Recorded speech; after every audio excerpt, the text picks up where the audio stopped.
हमारे चैनल को सब्सक्राइब कीजिए और बेल आइकन पर क्लिक कीजिए नई नई वीडियोस देखने के लिए। नमस्कार दोस्तों, जरा हट के हिंदी में आप सभी का एक बार फिर से स्वागत है। आइए जानते हैं चैत्र नवरात्रि में आप घट स्थापना कैसे करें, उसकी संपूर्ण विधि और उसका शुभ मुहूर्त और इससे जुड़ी कुछ खास बातों के बारे में हम आपको बताएंगे। तो आइए जानते हैं 6 अप्रैल से चैत्र नवरात्रि का पर्व शुरू हो रहा है। देवी आराधना का यह पर्व नवरात्रि साल में 2 बार मनाई जाती है। पहली चैत्र और दूसरी शारदीय नवरात्र।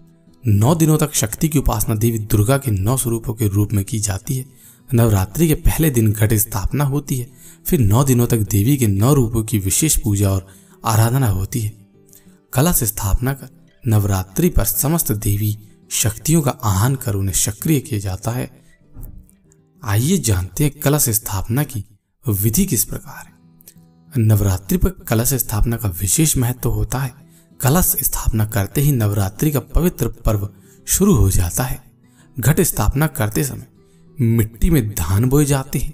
इसके बाद गंगा जल, चंदन, फूल, दूर्वा, अक्षत, सुपारी, सिक्के कलश में रखें।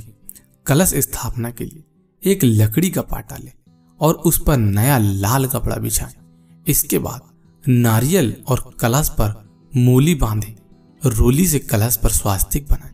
वहीं कलश में शुद्ध जल और गंगा जल रखें। घट स्थापना का शुभ मुहूर्त क्या है? 6 अप्रैल सुबह 7:30 से सुबह 9 बजे तक ये सुबह का शुभ मुहूर्त है। और दोपहर का जो घट स्थापना का शुभ मुहूर्त है, यदि आप सुबह के समय में ना कर पाए तो दोपहर 1:30 से दोपहर 3 बजे तक आप घट स्थापना कर सकते हैं। आइए अब जान लेते हैं कि चैत्र नवरात्रि 2019 की कुछ खास बातें। इस बार चैत्र नवरात्रि के 8वें दिन अष्टमी और नवमी एक साथ मनाई जाएगी। 14 अप्रैल को रामनवमी पर इस बार पुष्य नक्षत्र योग का संयोग बन रहा है। भगवान राम का जन्म पुष्य नक्षत्र में ही हुआ था। चैत्र नवरात्रि अष्टमी के दिन ही सुबह 8:19 को नवमी तिथि पर प्रारंभ होगी, जो अगले दिन सुबह 6:04 तक रहेगी। भगवान राम का जन्म पुष्य नक्षत्र में दोपहर को हुआ था, इसलिए रामनवमी अष्टमी के दिन मनाना शुभ रहेगा। चैत्र नवरात्रि के शुभ आरंभ पर गुड़ी पर्व और नव संवत्सर 2076 शुरू होगा। इस बार चैत्र नवरात्रि रेवती नक्षत्र के साथ शुरू हो रही है।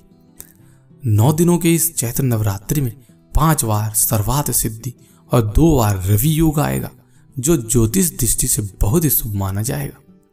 तो दोस्तों, आज हमने आपको चैत्र नवरात्रि की घट स्थापना की विधि, शुभ मुहूर्त और इस बार चैत्र नवरात्रि से जुड़ी कुछ खास बातों के बारे में बताया। यदि आपको आज की वीडियो पसंद आई हो तो आप इसको अधिक से अधिक लोगों तक पहुंचाएं, ताकि वह भी ये जानकारी ले सके। और यदि आपने हमारा चैनल अभी तक सब्सक्राइब नहीं किया है तो उसको सब्सक्राइब करें। धन्यवाद।